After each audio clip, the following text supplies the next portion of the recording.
اعوذ باللہ من الشیطان الرجیم بسم اللہ الرحمن الرحیم اللہم صلی علی محمد وعلی آل محمد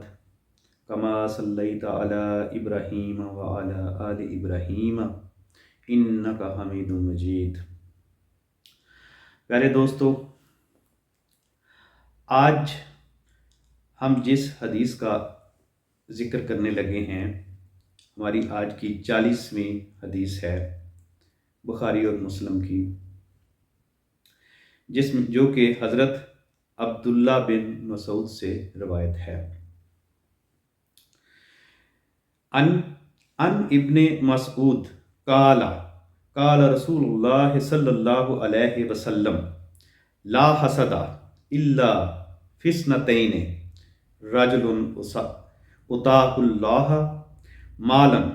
فسلطہ علی حلقاتہ فی الحق ورجل اتاہ اللہ الحکمت فہو یقضی بہا ویعلمہا۔ حضرت عبداللہ بن مسعود رضی اللہ تعالی عنہ سے روایت ہے کہ رسول اکرم صلی اللہ علیہ وآلہ وسلم نے فرمایا، حسد صرف دو آدمیوں کے معاملہ میں جائز ہے۔ حسد صرف دو صورتوں میں یا دو معاملات میں جائز ہے۔ نمبر 1، جسے اللہ تعالیٰ نے مال دیا پھر اسے راہ حق میں لٹانے کی توفیق بھی بخشی، اور دوسرا، جسے اللہ نے دین کی حکمت سے نوازا تو وہ اس کے مطابق فیصلے کرتا ہے اور لوگوں کو سکھاتا اور پڑھاتا ہے۔ تو اس سے مطلب کہ اس کے دو حصے ہوئے۔ حالانکہ حسد جو ہے وہ سراسر غلط ہے، ناجائز ہے اور تمام نیکیوں کو کھا جاتا ہے۔ حسد کسی صورت میں بھی جائز نہیں، لیکن اللہ کے رسول نے دو جگہ پہ اس کو بھی جائز قرار دے دیا۔ وہ کیا؟ نمبر 1، دیکھیں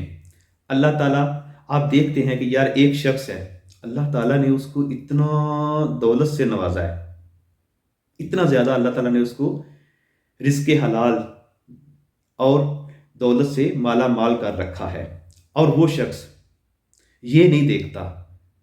کہ میں نے کیا کرنا ہے، وہ بس جہاں پہ بھی اللہ کا کوئی کام ہوتا ہے، اللہ کی خوشنودی کے لیے، لوگوں کو خوش کر کے اللہ کی رضا حاصل کرنے کے لیے وہ اپنا مال اللہ کی راہ میں خرچ کرتا ہے، تو اس شخص سے آپ کو حسد کرنا چاہیے، اس شخص سے حسد کرنا جائز ہے، کیونکہ جب آپ اس سے حسد کریں گے تو حسد کر کے آپ کوشش کریں گے کہ یار میں بھی اس طرح کا بن جاؤں، تو آپ بھی اللہ تعالیٰ سے دعا کریں گے اور اس طرح کا بننے کی کوشش کریں گے، اور اگر آپ کے پاس اللہ تعالیٰ کوئی ایسی چیز دیتا ہے تو آپ بھی اس کو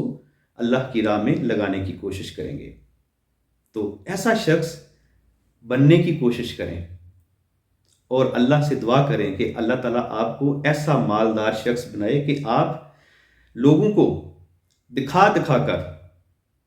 اللہ تعالیٰ کے راہ میں خرچ کریں، اللہ کے رستے میں لگائیں، تاکہ کوئی 100 میں سے کوئی اگر ایک شخص بھی آپ کے اس دکھاوے سے حسد کر کے آپ کی طرح بننے کی کوشش کرے اور وہ نیک کام کرے تو اس کا ثواب آپ کو بھی ہوگا۔ تو لہٰذا اس صورت میں حسد کرنا بھی جائز ہے، لیکن باقی کسی صورت میں بھی حسد کرنا جائز نہیں، کیونکہ حسد آپ کی تمام نیکیاں ضائع کر دیتا ہے، اور ایسا حسد کرنے سے کوئی بھی نیکی آپ کی ضائع نہیں ہوگی بلکہ آپ نیکوکار بن جائیں گے۔ اسی طرح اسی حدیث کا دوسرا جو حصہ ہے کہ ایک شخص جس کے پاس اتنا زیادہ علم ہو، وہ عالم ہو، وہ ہر طرح کے شرعی مسائل جانتا ہو، تو وہ اپنا وقت جو ہے اپنے قیمتی وقت میں سے نکال کر لوگوں کو درس دیتا ہے، لوگوں کو اسلام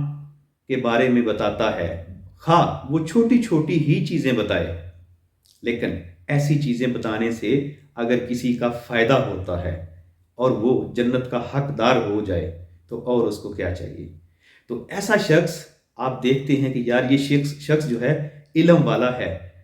اور یہ اپنے علم سے اللہ کی خوشنودی حاصل کرنے کے لیے لوگوں کو رضاکارانہ طور پر یہ سب کچھ